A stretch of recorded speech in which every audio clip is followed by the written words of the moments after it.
Apa kabar anak-anak? Semoga hari ini sehat semua. Senang sekali hari ini Pak Guru bisa berjumpa kalian dalam pelajaran tematik kelas 5. Hari ini muatan kita bahasa Indonesia menentukan pokok pikiran dalam teks lisan dan tulis. Apa kalian sudah siap untuk belajar hari ini? Baik, silakan disimak penjelasan video berikut ini. Tujuan pembelajaran. Melalui kegiatan membaca, kalian harus dapat menentukan ide pokok setiap paragraf dalam bacaan secara tepat. Jadi nanti selesai pelajaran ini, kalian harus bisa menentukan ide pokok setiap paragraf dalam bacaan. Bagaimana caranya? Simaklah penjelasan Pak Guru berikut ini. Ide pokok mempunyai persamaan nama-nama. Pertama, gagasan pokok. Gagasan utama, pokok pikiran. Keempat-empatnya ini mempunyai makna yang sama, yaitu ide pokok. Ide pokok itu adalah inti pokok bahasan, hal yang inti dari sebuah paragraf. Dalam satu paragraf hanya ada satu ide pokok. Ingat, dalam sebuah paragraf hanya terdapat satu ide pokok paragraf. Satu ide pokok dalam paragraf. Letak dalam kalimat utama. Jadi, ide pokok itu terdapat pada kalimat utama. Kalimat utama dalam paragraf bisa berada di awal paragraf, di akhir paragraf, atau bisa di dua-duanya, di awal dan di akhir. Dalam sebuah paragraf, kalimat utama didukung oleh beberapa kalimat penjelas. Jadi dalam satu paragraf itu ada satu buah kalimat utama, kemudian di bawahnya beberapa kalimat penjelas atau kalimat pendukung. Apa fungsi ide pokok? Fungsi ide pokok yang pertama sebagai gagasan utama yang akan dikembangkan menjadi sebuah paragraf. Yang kedua, memudahkan dan mempercepat pembaca memahami sebuah bacaan. Kalian tahu ya fungsi ide pokok? Kemudian dalam sebuah paragraf yang dijelaskan tadi, ada satu buah kalimat utama dan beberapa kalimat penjelas atau kalimat pengembang. Bisa satu, dua, dan seterusnya. Lantas, di mana ide pokok? Ide pokok berada di dalam kalimat utama. Bisa saja kalimat utama itu semuanya merupakan ide pokok, bisa juga hanya sebagian yang menjadi ide pokok dari kalimat utama tersebut. Contoh, ini ada satu paragraf. Paragraf ini terdiri dari beberapa kalimat, anak-anak? Benar, terdiri dari 3 kalimat. Kalimat pertama, salah satu ciri dari makhluk hidup adalah bergerak.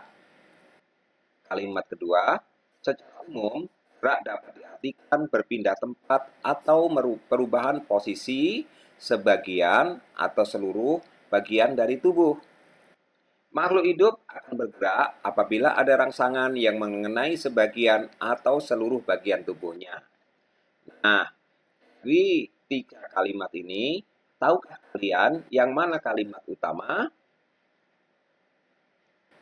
Kalimat utama tadi disebutkan ada di awal paragraf, di akhir paragraf, atau di awal di akhir. Menurut kalian, paragraf yang Pak Guru sajikan ini, kalimat utamanya ada di mana?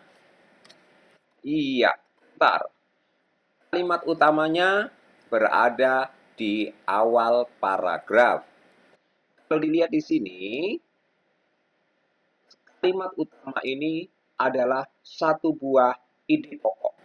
Jadi ini satu paragraf dan dia juga satu ide pokok. Jadi ide pokoknya makhluk hidup bergerak. Pada kalimat kedua dijelaskan juga gerak. Kalimat ketiga juga masih menjelaskan gerak. Nah, inilah disebut kalimat penjelas.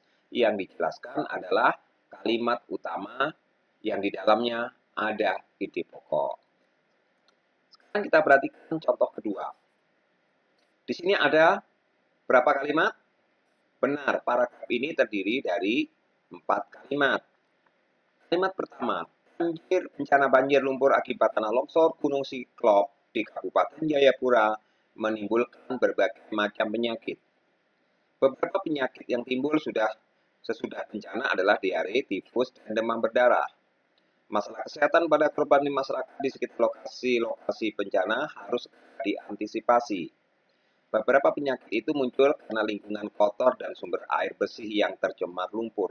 Manakah kalimat utama dari 4 kalimat ini? Kalian bisa tahu? Hebat, benar. Kalimat utama terletak pada awal paragraf. Nah, awal paragraf ini begitu panjang. Apakah semua kalimat utama? Tentu saja bukan. Dapatkah kalian menyebutkan ide pokok dari kalimat utama ini? Oke, benar. Jadi, ide pokoknya adalah banjir lumpur menimbulkan berbagai macam penyakit. Mengapa tidak semua? Namanya ide pokok adalah kalimat inti. Banjir lumpur ini sebagai subjeknya. Kemudian menimbulkan berbagai penyakit. Nah, baik demikian pelajaran kita. Gampang sekali bukan menentukan mana yang merupakan kalimat utama, mana ide pokoknya. Pak Guru berharap selesai belajar ini, kalian bisa membuka buku kalian, dan kalian bisa menentukan kalimat utama masing-masing paragraf, kemudian menentukan ide pokok paragrafnya. Oke, baik. Kalian paham semua? Anak-anak hebat, selamat. Demikian pembelajaran kita pada hari ini. Sampai jumpa lagi pada pelajaran berikutnya. Sukses selalu, jaga kesehatan. Assalamualaikum warahmatullahi wabarakatuh.